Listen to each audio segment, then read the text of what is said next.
waktu itu tuh kerjanya kan sama orang asing, jadi partner itu kerja itu conference bareng. Nah terus kayaknya untuk di Indonesia sendiri itu masih dianggap itu manusianya tuh yang agak rendah gitulah ininya ya. Terus saya pikir kenapa kita nggak berdiri sendiri gitu, bukan buka usaha sendiri, nggak jadi budak negara asing lah gitu.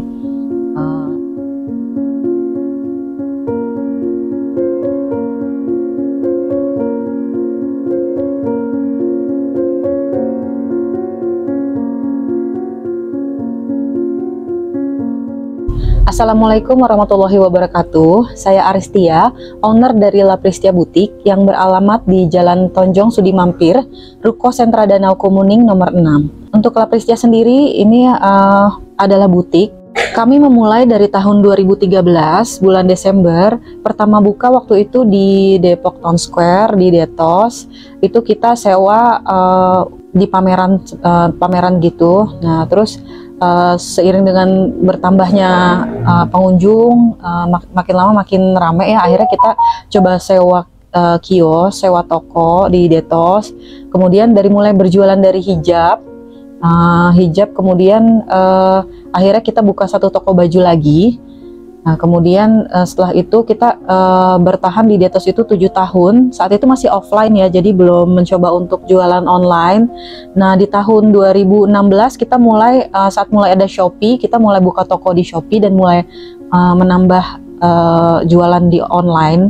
Saat itu mulai ramai ya, sampai akhirnya pada 2020 itu kena pandemi, akhirnya mall sempat tutup 3 bulan. Akhirnya kita pindah ke Bojonggede gitu. Di sini kita sewa ruko 2 lantai. Alhamdulillah pandemi ini kita ada ide untuk jualan waktu itu jilbab masker. Nah, jilbab masker ini lumayan laris ya. Itu 1 bulan itu sampai 1000 piece gitu ya, 1000 piece lebih. Karena kita memanfaatkan kondisi pandemi itu kan kita memerlukan pelindung ya. Jadi jilbab masker itu saat itu produk yang laku banget gitu. Nah, karena jilbab masker ini kita buat syar'i, ternyata laku di pasaran. Akhirnya La Pristia memutuskan untuk fokus ke baju syar'i. Awalnya saya itu bekerja di daerah Tanah Abang ya. Itu perusahaan asing, perusahaan Jepang. Itu lokasinya di dekat Pasar Tanah Abang di perkantoran The Boulevard Jalan Fahrudin ya. Dan saat itu tuh setiap istirahat itu kan saya selalu mampir ke Tanah Abang. Nah, terus suka belanja, awalnya dari hobi gitu ya, hobi belanja-belanja. Nah, kayak jilbab, baju gitu. Terus lama-lama saya, karena kalau beli grosir itu lebih murah, akhirnya saya coba-coba beli grosir gitu ya. Beli grosir itu coba dulu setengah lusin, terus saya tawarin ke teman-teman, mereka pada suka, pada mau gitu. Akhirnya keterusan kan. Jadi selama bekerja itu saya sambil dagang itu ada sekitar setahun lah gitu. Sampai akhirnya saya fokus untuk kayaknya dagang lebih enak ya daripada kerja gitu ya. Lebih bebas, apalagi waktu itu kan di perusahaan Jepang lebih strict ya dari peraturannya, jam kerja segala macam. Jadi kita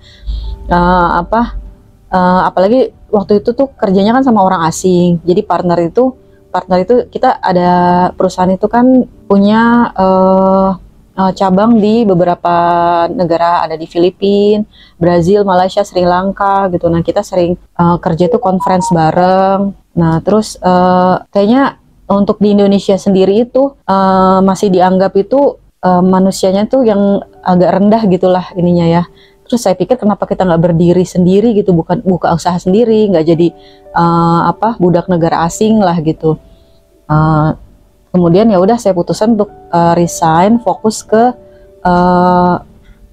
usaha sendiri gitu. Walaupun usahanya itu dari kecil-kecilan, tapi kita bisa jadi bos di perusahaan kita sendiri gitu. Jadi lebih bebas lah, waktu juga lebih fleksibel.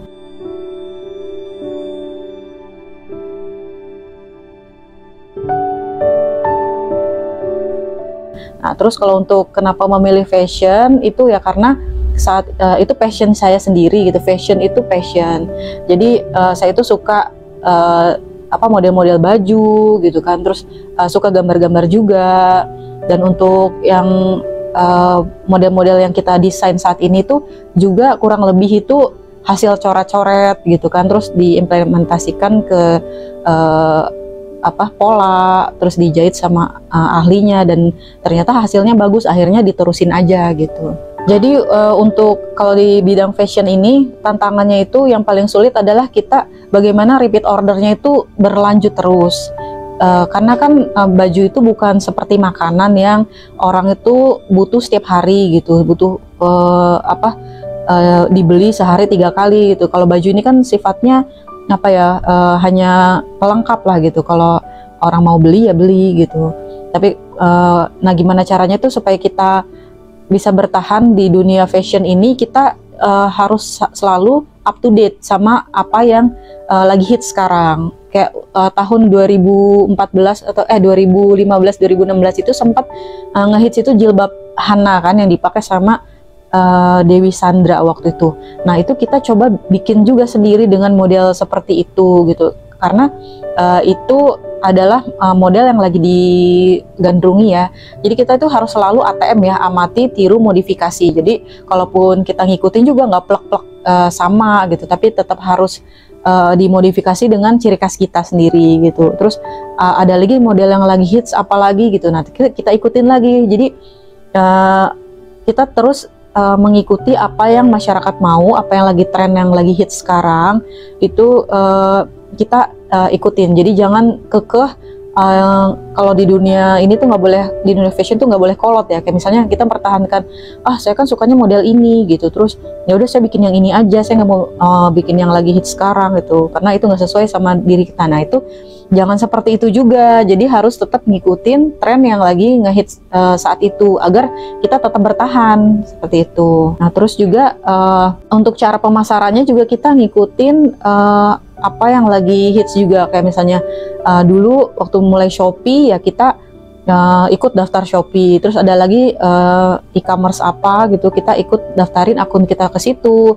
Terus setiap kita punya barang baru update, harus rajin update. Walaupun pertamanya gini, jadi yang penting tuh konsisten. Walaupun seminggu, 2 minggu, sebulan tidak ada yang beli, itu kita harus tetap upload, update stoknya, harus tetap ganti-ganti captionnya. Mungkin captionnya kurang menarik nih yang seperti ini, kita lihat yang lain yang lebih laris ya. Misalnya brand apa gitu yang lebih laris, kita ikutin fashionnya. Oh dia kata-katanya tuh ada deskripsinya itu menarik gitu, seperti itu. Nah kita ikutin.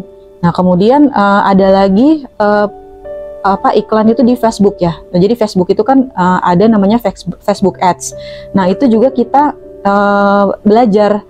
Jadi kita itu terus ngikutin cara pemasaran yang sedang hit saat ini.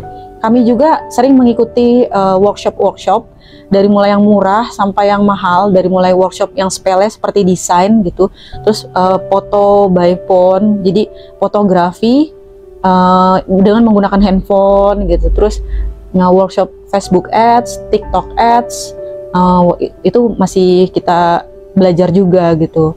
Jadi jangan pelit untuk investasi leher ke atas gitu. Kalau kita punya dapat keuntungan, mungkin ya sebagian boleh ditabung, tapi sebagian juga kita harus investasikan untuk mengembangkan diri kita. Kayak kita misalnya, saya kan basicnya IT, kuliah juga informatika. Saya nggak ada basic fashion atau sekolah fashion. Nah tapi karena saya bergulat di dunia fashion ini, saya juga ikut workshop fashion, kursus menjahit untuk basicnya, terus kursus desain gitu, kursus desain dengan menggunakan iPad atau bikin patch-patch gitu. Nah jadi yang penting kita bagaimana caranya mengembangkan diri juga untuk kemajuan bisnis kita. Kita ini sebenarnya belum ada agen, karena agen atau distributor khusus gitu ya yang ada di setiap provinsi atau setiap kota. Karena pertama kita tidak ingin itu barang sampai di tangan pelanggan itu harganya sudah tinggi, sudah di markup oleh agen gitu. terus distributor apa-apa. Nah, akhirnya jatuh ke ininya mahal, padahal untuk baju itu sendiri itu kan sebenarnya murah ya, harga produksinya itu murah. Jadi kita ingin menjangkau masyarakat lebih luas agar tetap bisa menikmati dengan harga yang affordable gitu, dengan kualitasnya yang sama dengan harga yang mahal-mahal brand-brand lain yang mereka punya gitu. Kayak misalnya kita juga kan melakukan perbandingan ya. Jadi untuk desain sendiri ini kita memang untuk saat ini hanya mengandalkan saya sendiri ya untuk bagian desain. Cuman tidak memungkiri bahwa saya juga banyak terinspirasi dari model-model lain. Hanya setiap brand itu kan pasti punya ciri khas ya. Jadi ciri khas brand ini itu mungkin seperti ada layer-layernya, terus brand ada selalu strip garis-garisnya atau kombinasinya. Nah, kalau kita juga punya ciri khas sendiri, di mana model-model kita itu simple tapi tetap pantas juga dipakai untuk acara-acara formal atau ke pesta gitu. Tujuannya tuh buat dipakai daily lah, buat dipakai sehari-hari kayak gitu, juga pantas juga dipakai ke pesta. Jadi mungkin aksen-aksennya itu hanya yang simple-simple lah, karena kebanyakan customer kita itu kan syar'i gitu. Syar'i itu banyak juga yang bercadar. Jadi bagaimana membuat mereka itu nyaman dipakai, kalau bahasa Islamnya itu tidak tabaruj, gitu ya. Artinya nggak berlebihan, banyak warna, terus tabrak-tabrak itu kita nggak seperti itu. Jadi lebih ke simple desainnya, terus nyaman dipakai. Desainnya juga kita usahakan kita setiap 2 minggu sekali atau sebulan sekali itu ada desain baru gitu. Untuk La Pristia sendiri, kalau untuk di online itu penjualannya, karena kita ini kan jahitnya spesial ya, jadi tidak tidak dibikin massal yang langsung ribuan gitu. Jadi kita bertahap ya. Bertahap itu sehari mungkin sekitar 50 sampai 60 piece gitu. Hasil jahitan yang disetor sama penjahit kita di konveksi kita sendiri ke kantor, itu sekitar 50 sampai 60 itu selalu habis untuk order di hari itu gitu. Jadi kita walaupun kita bilangnya ready stock gitu, tapi karena penjahit kita terbatas, jadi apa yang disetor itu hari itu langsung habis untuk pesanan customer gitu. Jadi kalau misalnya dikalikan ke 30 hari online-nya itu 50 piece kali 3 itu mungkin sebulan 1.500 piece lah gitu kita keluarnya, untuk khusus di online aja. Nah, kalau di offline ini kan kita banyak campuran gitu, karena kita ingin menjangkau seluruh kalangan. Jadi nggak cuman yang syar'i aja nih yang bisa belanja di sini gitu. Kita juga sediakan juga untuk pakaian remaja, terus ibu-ibu tunik, terus yang ABG kita juga ada ya, kaos-kaos seperti kaos rajut, jaket jeans, tunik gitu-gitu yang marketnya itu dari muda sekali sampai tua sekali tuh bisa kesini tuh ada gitu. Jadi apapun yang mereka cari di sini tuh ada juga gitu. Mau bikin baju, mungkin dia ukuran badannya terlalu kecil atau terlalu besar. Nah, itu kita ada custom juga. Jadi yang mau pesen sesuai ukuran badannya itu bisa, itu PO-nya sekitar 1 sampai 2 minggu gitu. Jadi misalnya ada suka baju di kita nih, tapi ternyata ukurannya nggak muat gitu, itu bisa pesan dulu karena kita memang jahit sendiri gitu. Cuman mungkin harganya agak beda karena jahit satuan dengan motong massal juga kan harganya beda ya.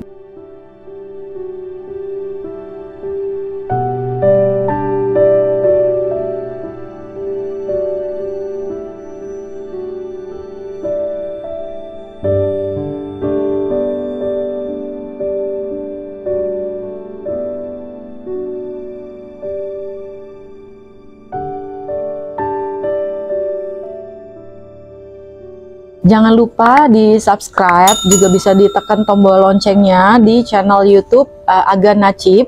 Terima kasih sudah menonton.